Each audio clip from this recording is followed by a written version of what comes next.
Helicopter দুর্ঘটনায় নিহত ইরানের প্রেসিডেন্ট ইব্রাহিম রাইসি সহ সব আরোহীর মরদেহ উদ্ধার করা হয়েছে।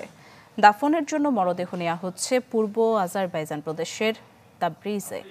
প্রেসিডেন্টের মৃত্যুতে 5 দিনের রাষ্ট্রীয় শোক ঘোষণা করেছে তেহরান। শোক জানিয়েছেন বাংলাদেশ সহ বিভিন্ন রাষ্ট্রের প্রধান। টানা 16 ঘণ্টারও বেশি সময়ের অভিযান শেষে মিলল মুসলিম বিশ্বের অন্যতম ক্ষমতাধর নেতা ইব্রাহিম রাইসি ও তার সহযাত্রীদের মরদেহ। তাদের মৃত্যুর খবর আগেই নিশ্চিত করেছিল ইরানের রাষ্ট্রীয় সংবাদ মাধ্যম। সোমবার এক বিবৃতিতে ইরানের প্রেসিডেন্ট ইব্রাহিম রাইসি, পররাষ্ট্রমন্ত্রী হোসেন আবদুল্লাহিয়ান সহ হেলিকপ্টারের মোট 9 আরোহীর মরদেহ উদ্ধারের কথা জানায় দেশটির রেড ক্রিসেন্ট সোসাইটি। মরদেহগুলোর দাফন সম্পন্ন হবে পূর্ব আজারবাইজান প্রদেশের তাবরিজে। প্রেসিডেন্টের মৃত্যুতে 5 দিনের রাষ্ট্রীয় শোক ঘোষণা করেছে তেহরান। এদিকে ইব্রাহিম রাইসির মৃত্যুতে শোক স্তব্ধ গোটা বিশ্ব। শোকের ছায়া নেমে এসেছে মধ্যপ্রাচ্যের দেশগুলোতে। শোক জানিয়েছে ইরাক, কাতার ও সৌদি আরব। হেলিকপ্টার দুর্ঘটনায় উদ্বেগ জানিয়েছে সৌদির পররাষ্ট্র মন্ত্রণালয়।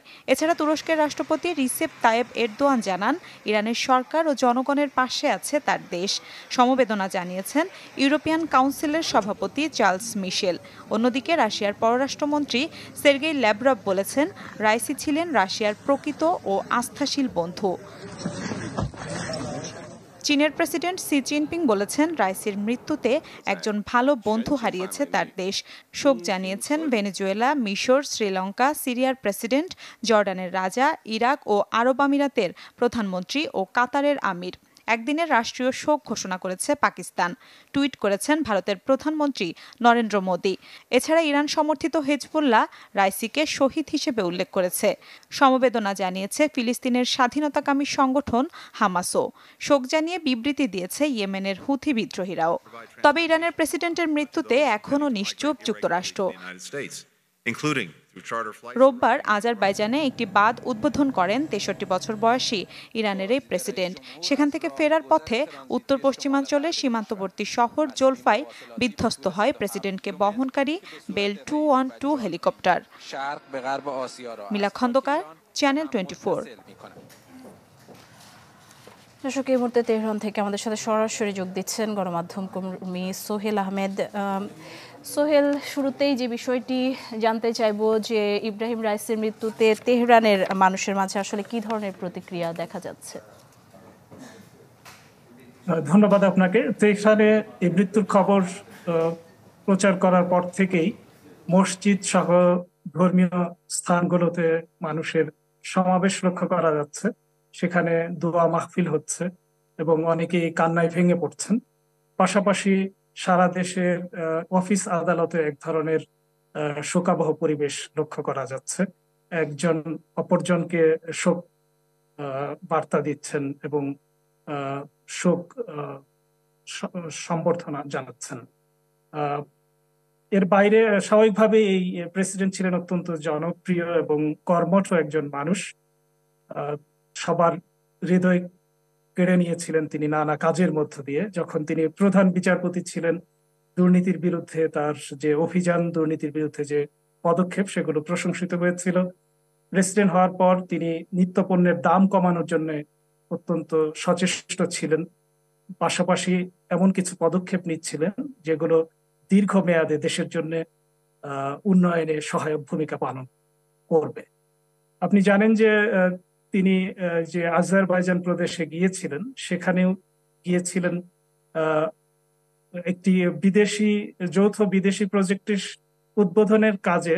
পাশাপাশি সেখানে উন্নয়নমূলক বিভিন্ন প্রজেক্টের উদ্বোধনের কাজেও তিনি ব্যস্ত ছিলেন। সর্বশেষ যেখানে যাওয়ার পথে তিনি মারা গেলেন, সেটি ছিল একটি তেল শোধনাগার উদ্বোধনের অনুষ্ঠানে যাওয়ার পথে তিনি মারা যান আসলে।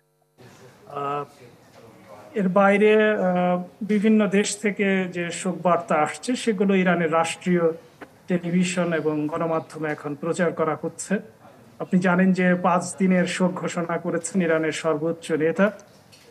ইরানের যে ফার্স্ট ভাইস প্রেসিডেন্ট, অর্থাৎ প্রধান ভাইস প্রেসিডেন্ট যিনি, মোহাম্মদ মোকবেরকে ইরানের অস্থায়ী প্রেসিডেন্ট হিসেবে নিয়োগ দিয়েছেন ইরানের সর্বোচ্চ নেতা।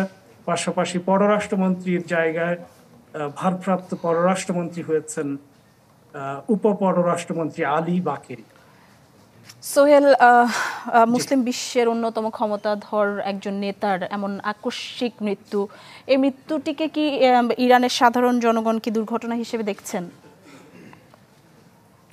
জি, এই মুহূর্তে এটাকে নিছক দুর্ঘটনা হিসেবেই দেখা হচ্ছে, কারণ রাষ্ট্রের পক্ষ থেকে এর বাইরের কোনো ইঙ্গিত দেয়া হয়নি এখন পর্যন্ত। আপনি জানেন যে যে কোনো দুর্ঘটনা, যে কোনো ঘটনায় একটি তদন্ত হয়ে থাকে, এর ক্ষেত্রেও এটা হবে। সেই তদন্তের পর জানা যাবে আসলে অন্য কিছু ছিল কিনা। তবে এখন পর্যন্ত এ ধরনের কোনো ইঙ্গিত ইরানের কোনো মহল থেকে দেয়া হয়নি যে এটা ষড়যন্ত্র বা বাইরের শক্তির হাত থাকতে পারে। সোহেল, আরেকটি বিষয় জানতে চাই, ইরানের প্রেসিডেন্টের এই মৃত্যুকে স্থানীয় গণমাধ্যমগুলো কিভাবে বিশ্লেষণ করছেন? স্থানীয় গণমাধ্যম স্বাভাবিকভাবেই শোকার্ত। সবাই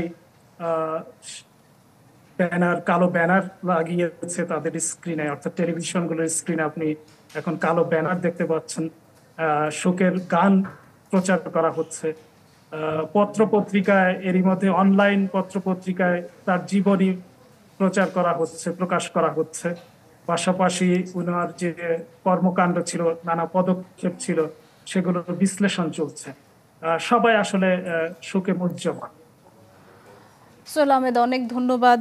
আমরা হয়তো পরবর্তীতে আপনার সাথে আবারও যুক্ত হব, নতুন কিছু তথ্য জেনে নিব। দর্শক, তেহরান থেকে আমাদের সাথে যুক্ত হয়েছিলেন গণমাধ্যম কর্মী সোহেল আহমেদ।